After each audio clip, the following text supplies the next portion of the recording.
Okay. Welcome to our corporate lawyer, Mr. Goldsbury. Welcome, sir.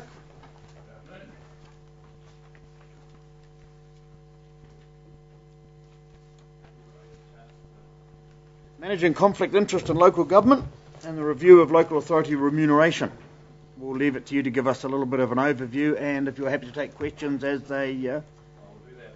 Okay. The items about the local government, local authorities members interest act, and that's the one that says you can't put yourself in a position of conflict. It's a very prescriptive piece of legislation passed about a number of generations ago, and it was probably copied from one that was a number of generations before that. It says you can't have a contract with the council over $25,000, and then it says you can't vote or discuss if you've got a pecuniary interest. So it's very specific, and there's a review being initiated by the Department of Internal Affairs because it's probably a very old piece of legislation that doesn't work anymore. So this is just the very start of the review, and councils all around the country have been invited to get on board with the review or say rise to essentially. So officers have prepared a draft submission on the basis that this council might decide it does want to get on board and get involved in the review. Try and produce a regime that work with. And that's about it really. As I say, it's a very start. They just said this is a broad discussion document. We want to get involved. Don't answering questions about the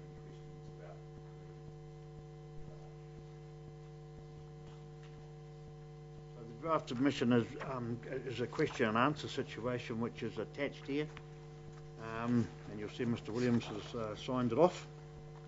So I guess what it's here for today is, do we support this as our initial draft submission to this process? Yeah, I support it. Anybody got any questions or anything, Councillor Williams? Yes, I'd just like to ask a question of Mr. Williams regarding question 5, the appropriate balance between effective disclosure and protecting members' privacy.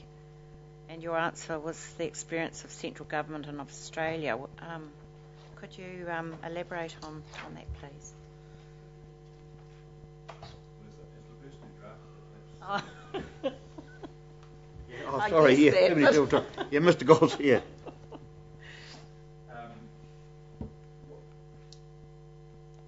They've been asked very broad questions, and what this one's about is it's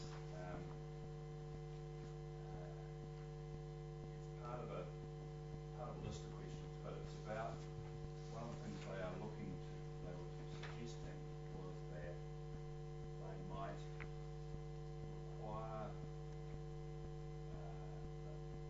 two stages. One might require candidates to give disclosure before they are elected, and then they might require a disclosure after you're elected of your pecuniary interests in the same way that our suggestion is that if they're going to do that, they want to do it in the same way that they do Parliament. So we would be suggesting we don't support the Candidates Act because there's another bit about that. That's what that's about. So it's a balance between letting the public know what your potential opportunities are and the privacy of councillors not have their private world out in the public. Yeah, So I got that's why that. we've made a reference to what Parliament does. Oh, that was the Australian government.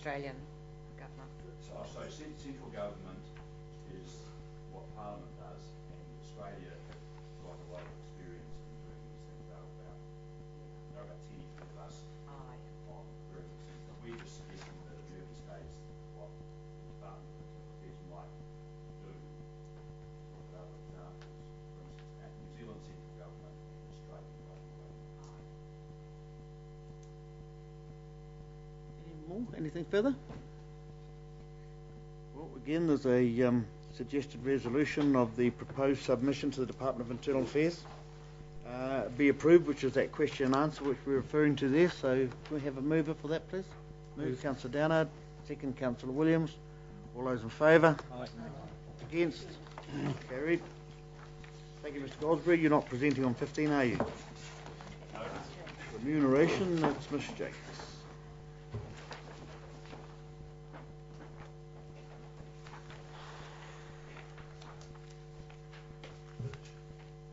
Mr. Jacobs. So, ready to take the item as read. There's a couple of options available for you to consider, bearing in mind this is around salaries only and not the relation to travel, which is a topic. So, they're looking at the two salary options, just making some tweaks to that, or to continue with the core option again with some minor changes. So the suggestion is that we can either prepare an individual submission, decide not to respond at all, or support the information that local government has just put together, and you've got a copy of that, which seems to follow some of the thoughts that I've heard you talking about.